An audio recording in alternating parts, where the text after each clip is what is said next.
అందరికీ నమస్తే. బాగున్నారు కదా? అందరూ బాగానే ఉంటారు. ఎందుకంటే పక్కోని జీవితంతో ఆడుకుంటున్న వాళ్ళు అందరూ మంచిగానే ఉంటారు. జాన్లిరి నవ్వుతే తప్పు, జాన్లిరి ఏడుస్తే తప్పు, జాన్లిరి ఒకరితో మాట్లాడితే తప్పు, జాన్లిరి కూసుంటే తప్పు, జాన్లిరి నిల్చుంటే తప్పు,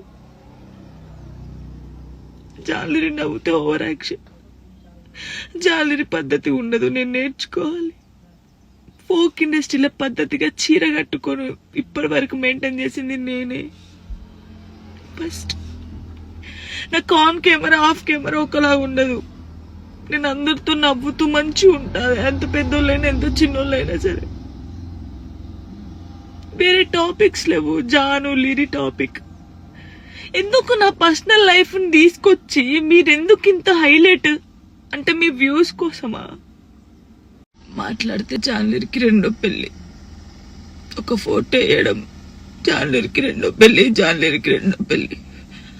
ఆడోళ్ళు మొగోళ్ళు న్యూస్ రిపోర్టర్స్ అంతా ఇంతేనా? ఒక ఆడపిల్లకి ఆడపిల్ల బాగా తెలుస్తుంది అనుకున్నా, మీరు కూడా ఇంతేనా? అసలు నా పర్సనల్ లైఫ్ ని ఎందుకు తీస్తున్నారు? మీకు అసలు జానులిరి తప్ప వేరే టాపిక్స్ లేవా? ఎవరో గుడికి వెళ్తే రేప్ చేసి చంపారట, ఆ అమ్మాయి గురించి మాట్లాడచ్చు కదా, ఆ ఎదవల గురించి మాట్లాడచ్చు కదా. చిన్న పిల్లని చంపేస్తున్నారు, వాళ్ళ గురించి మాట్లాడచ్చు కదా. ఎందుకు నా టాపిక్, నా పర్సనల్ లైఫ్? సరే, నా గురించి మాట్లాడినప్పుడు నా గురించి మంచి కూడా ఉంది కదా. 8 సంవత్సరాల నుంచి ఒక కొడుకుని పెంచుకుంటుంది, పద్ధతిగా ఉంటుంది. ఈ షోలో మన తెలంగాణ అమ్మాయి విన్ అయిందని చెప్పొచ్చు కదా, మంచి చెప్పొచ్చు కదా నా గురించి. ఎందుకు నా పర్సనల్ లైఫ్ ఇంత ఘోరంగా? ఇన్స్టాగ్రామ్ లో నా వీడియోస్, నా వాయిస్ కి గలీజ్ వాయిస్ పెడుతున్నారు. నాకు కొడుకు, నా కొడుకు చూడడా?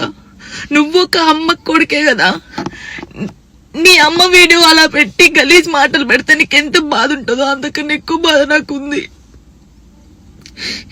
ఫస్ట్ టైం అనిపిస్తుంది నాకు చచ్చిపోవాలని, ఇవన్నిటికి దూరంగా ఉండాలని, ఎక్కడికైనా వెళ్ళి చచ్చిపోవాలనిపిస్తుంది నాకు. నిజంగా లేనట్టున్న లైఫ్ లేకపోతే దీనివల్ల నేను ఖచ్చితంగా చచ్చిపోడు. ఒకవేళ నేను నిజంగా చచ్చిపోతే కారణం మీరే అవుతారు, గుర్తుపెట్టుకునేది. ఇంత నరకమా? మస్తు టాపిక్స్ ఉన్నాయి. నా మీద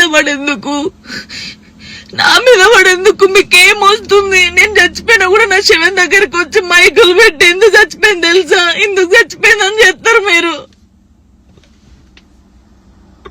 మీ వ్యూస్ కోసం ఒక అమ్మాయి జీవితాన్ని రోడ్డు మీద వేయాలి, అది మంచిగా చెడ ఆలోచించరు. ఇష్టం ఉన్నట్టు కామెంట్స్ పెడతారు. మా అమ్మ నాన్న నన్ను చిన్నప్పటి నుంచి ఒక మాట కూడా అనకుండా పెంచారు, కానీ ఈ రోజు అడ్డమైన వాళ్ళతో నేను మాటలు ఆడుతున్నాను.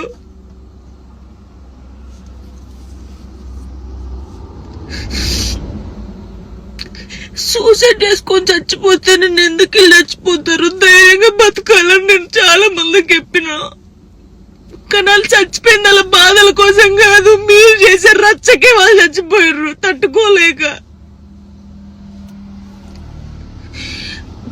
నాకు ఈ రోజు అనిపిస్తుంది నాకు ఓపిక నశించింది. నేను చూసి వీడియోలకి నా వాయిస్ కి గలీజ్ వాయిస్ పెట్టడం, మీ అమ్మని తీసుకొచ్చి మీ అమ్మ వాయిస్ కి గలీజ్ మాటలు పెడితే మీకు అప్పుడు అర్థమవుతుంది బాధ. నేను ఏ రోజు మాట్లాడలేదు, కానీ నాకు ఓపిక నశించింది. నాకు ఈ బాధ తట్టుకోలేకపోతున్నా, ఎవరు చెప్పుకోవాలి కూడా అర్థం కావట్లేదు నాకు. నా లైఫ్ మీద మీకు ఇంత ఇంట్రెస్ట్ ఎందుకు? మీ లైఫ్ మీద పెట్టుకోండి కదా. ఆ టైంలో మీ లైఫ్ మీద పెట్టుకుంటే బాగుంటది. ఒక అమ్మాయి జీవితంతో ఆడుకోవడం ఎందుకు? నా కొడుకుని మంచి చదువుకొని మంచి పొజిషన్లో చూడాలనుకున్నా, అది చూడలేదేమో నాకు అర్థమవుతుంది. నేను బద్దల్లో పోతా. ఇది మాట్లాడితే మీరు ఏదో ఆపేస్తారు, ఇది కాదు. ఓపిక నశించి నేను ఎప్పుడు దేనికి రియాక్ట్ కాలేదు. ఒక అన్నతో మాట్లాడే తప్పు, నా తమ్ముడని మాట్లాడితే తప్పు, ఎవరితో వాడికి లింకులు వేస్తారు.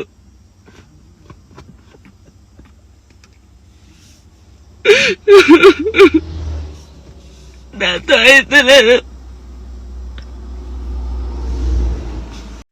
చాలా చాలా మంది జానక్కని చూసి నేర్చుకున్నాం, జానక్కల ధైర్యంగా ఉండాలని చాలా మంది అన్నారు నాతోనే. నా కోపిక నశించిందిరా, మీ అందరూ చెప్తున్నా నా కోపిక నశించింది. నాకు ఫుల్ బాధ అవుతుంది.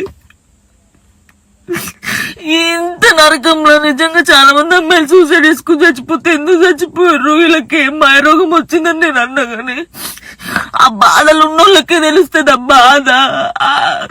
అట్లెందుకు మైండ్కి వస్తుందని నాకు ఇప్పుడు అనిపిస్తుందా, అరే నిజమే కదా, బాధపడ్డోళ్ళకే బాధ తెలుస్తుంది. కానీ తప్పు ఈ న్యూస్ ఛానల్స్ కానీ ఇన్స్టాగ్రామ్ లో ఉన్నోళ్ళకి కానీ చాలా తప్పు. ఒక జీవితాన్ని, ఒక ప్రాణాన్ని మీరు ఆ ప్రాణం పోయినాక మీరు చేసేదేం లేదు, మీరు సంతోషపడతారు. కానీ ఒకరిని చంపి ఒకరిని బాధపడి మీరు బతకొద్దు, చాలా తప్పు.